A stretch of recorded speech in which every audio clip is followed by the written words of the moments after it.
कभी अमेरिका कभी ऑस्ट्रेलिया पे जाता था कि हमें अनाज चाहिए, तो पंजाब और हरियाणा उस वक्त इकट्ठे थे, तो उन्होंने इतना पैदा किया कि इनको देश का ही नहीं बल्कि एक्सपोर्ट शुरू कर दिया कि प्रधानमंत्री जी को इनिशिएटिव लेना चाहिए और रिस्पेक्टफुल वे से उनके साथ बैठ के बात करके मुकानी चाहिए। खेती कानूनों के विरोध विचाले अज मुड़ तो राज सभा की कार्रवाई शुरू हो चुकी है। अज भी विरोधी धिरां सदन च लगातार किसानां दा मुद्दा उठा रही ने। अजिहे च श्रोमणी अकाली दल के राज सभा मैंबर सुखदेव सिंह ढींडसा ने भी खेती कानूनों नूं रद्द करन दी मंग कीती है। ढींडसा ने केंद्र सरकार नूं खरियां सुणाउंदियां किसानां दीयां मंगां वल ध्यान देण दी गल आखी है। Sardar Sukhdev Singh Dhindsa ji, Lok Sabha please. Yes sir. बोलिए Dhindsa ji. Yes sir. Please.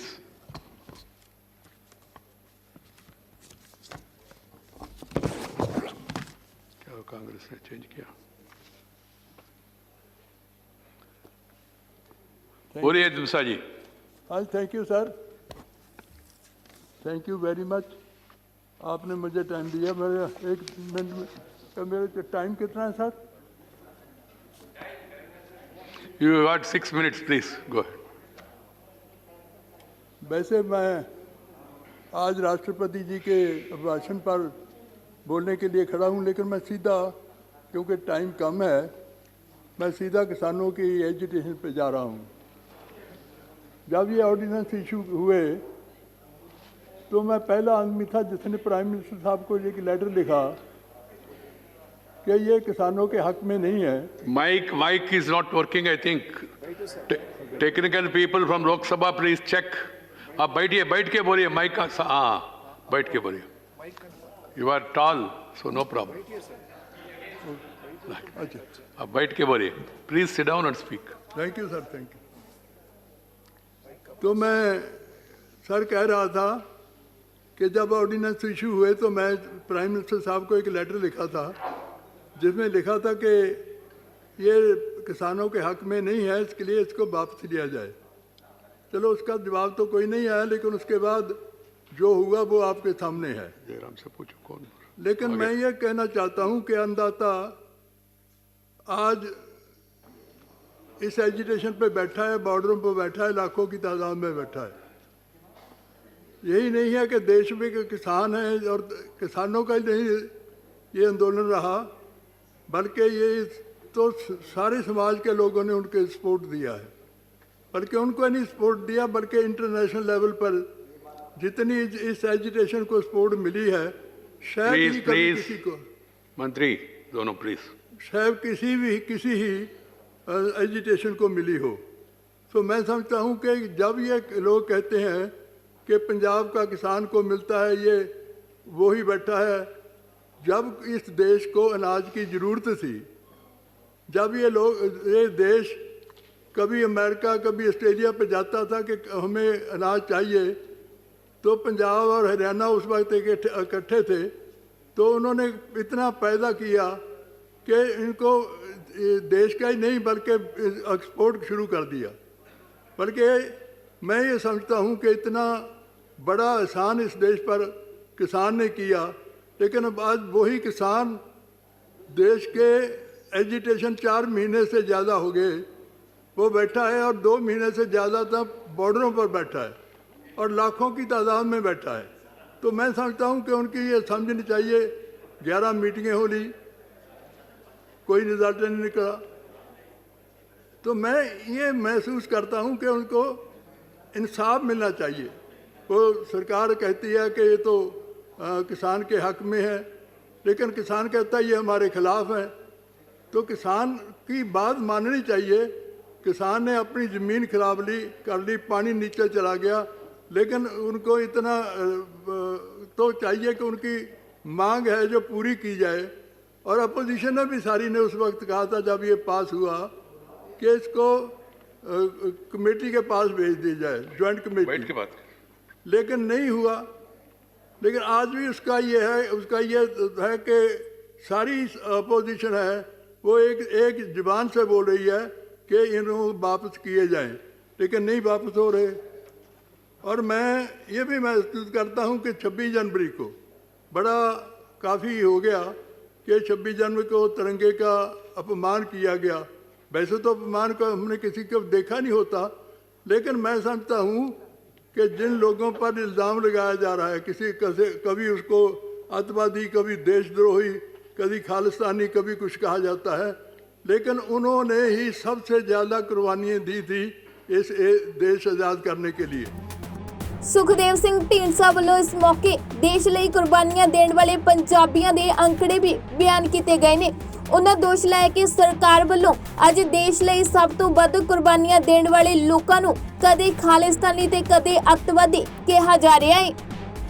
Sir, मैं थोड़ी सी आपको फिगर देना चाहता हूँ जो सरकार की फिगर है कि जद्दोजहद में, आज़ादी की जद्दोजहद में तो 121 को फांसी की सज़ा दी गई, हैंग्ड। 93 सिख थे, सिर्फ पंजाबी, अकेले पंजाबी नहीं, सिख थे। और जिनको लाइफ इम्प्रिजनमेंट हुई वो 2646 में से 2147 हमारे सिख थे। और जलियांवाला बाग में 1300 शहीद हुए, उसमें तो 799 800 हमारे थे।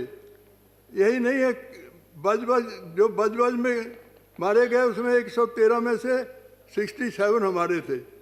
और इसके अलावा जलियांवाला कूका मूवमेंट आई, 91 को मारा गया, शहीद किया गया, तो 91 की सभी के सब सिख थे। और अकाली मूवमेंट में 500 शहीद हुए, 500 के 500 सिख थे। इसलिए मैं समझता हूँ कि 4771 अगर को सजाएं मिली या शहीद हुए तो उसमें 3697 थे। तो मेरा मतलब कहने का है कि आज उनको कभी अतवादी कहा जाता है, कभी खालिस्तानी कहा जाता है, कभी वो ठीक है।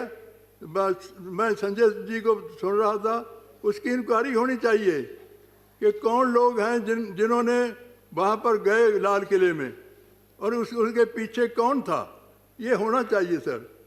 बाकी मेरी और एक बात बेनती है कि मीडिया को जरूर, मीडिया की बात बड़ी हुई, मैंने और जीके ने पिटीशनें 2 दायर की हैं PIL दिल्ली हाई कोर्ट में, जिसमें मीडिया को रोकने के लिए कहा है। एक मीडिया की हमने कैसेट भी दी है, वो आज तक के जो एक 26 जनवरी को मंदिर का टैबलो आया था, उसका किसी ने उखाड़ दिया, थोड़ी बहुत नुकसान कर दिया, लेकिन वो कह रहे थे सिखों ने कर दिया, जबकि कभी कोई तस्वीर नहीं दिखा रही, कुछ नहीं। वो ऐसे कुछ मीडिया है ऐसी फैलाया करके एक हिंदू और सिखों की और कम्युनल हार्मनी को नुकसान पहुंचाना चाहते हैं। उन पर उनका रोकना चाहिए, उनको बिल्कुल ख़त्म होना चाहिए, ऐसी बात नहीं होनी चाहिए। दूसरा, इन एक्ट से सर बड़ी बात है कि स्टेट्स की पावर है, एग्रीकल्चर स्टेट सब्जेक्ट है, लेकिन फेडरल सिस्टम को नुकसान हो रहा है। सभी जो रीजनल पार्टी हैं वो फेडरल सिस्टम चाहती हैं, उसको बल्कि कमज़ोर किया जा रहा है। एग्रीकल्चर डिपार्टमेंट जो है वो स्टेट सब्जेक्ट है, लेकिन सेंटर ने बना दिए कानून। इसमें से वो फेडरल सिस्टम को बहुत बड़ी हो रही है। सर दूसरी, मैं 2 मिनट और लूँगा। प्लीज। हाँ, एक तो अगर मैं समझता हूँ अभी आखिर में मैं ये कहना चाहूँगा कि प्रधानमंत्री जी को इनिशिएटिव लेना चाहिए और रिस्पेक्टफुल वे से उनके साथ बैठ के बात करके मकानी चाहिए। और प्रधानमंत्री जी खुद इनिशिएटिव लें तो बात ये बन सकती है। अदरवाइज़ ये बहुत हमारे माताएं, बुज़ुर्ग हैं और बच्चे भी हैं, स्टूडेंट्स भी आ रहे हैं और सारी दुनिया से लोग आ रहे हैं। उनका एक ही हल हो सकता है कि प्रधानमंत्री जी रिस्पेक्टफुल वे से उनकी बात सुन के उनको हल करें। और मैं ये समझता हूँ कि एक बात आखिर में कहूँगा, MSP की बड़ी बात चल रही है कि MSP जो है पहले भी कोई तरीका नहीं है उनका। वैसे सरकार जो मर्जी है, कभी 5 रुपए दे दे, कोई 50 रुपए दे दे, लेकिन उसका कोई नहीं। ना स्वामीनाथन कमीशन की रिपोर्ट लागू की गई है और ना ही सर किसान कहते रहे कि एग्रीकल्चर यूनिवर्सिटियों ने जो रिपोर्ट दिया उसके मुताबिक दिया जाए, ठीक, और या फिर प्राइस इंडेक्स के जोड़ा जाए, लेकिन तीनों में से किसी से नहीं जोड़ा गया। मेरी एक है कि इसको आप एमएसपी को कोई साइंटिफिक तरीके से शुरू करें और उसको पक्का करें, वो तो समझौते में होगा, जो है वो सरकार मानती है। Right Dhindsa ji, thank you sir, thank you very much. Thank you very much. मैं एक विषय सबका ध्यान में लाना चाहता हूँ, इस विषय को जाति के आधार पर नहीं देखना चाहिए। ठीक है सर, किसान किसान है, थैंक यू सर। नहीं तो कोई स्टेट का है तो स्टेट का है, मगर उसमें जाति नहीं होना चाहिए। किसी ने कहा, उन्होंने कहा, कोई पत्रकार ने ऐसा, कोई पत्रकार ने ऐसा लिखा, किसी ने भी कहा होगा, लिखा होगा, ये गलत है, ऐसा नहीं। ना मीडिया को रोकना चाहिए। मैंने पॉइंट नोट किया।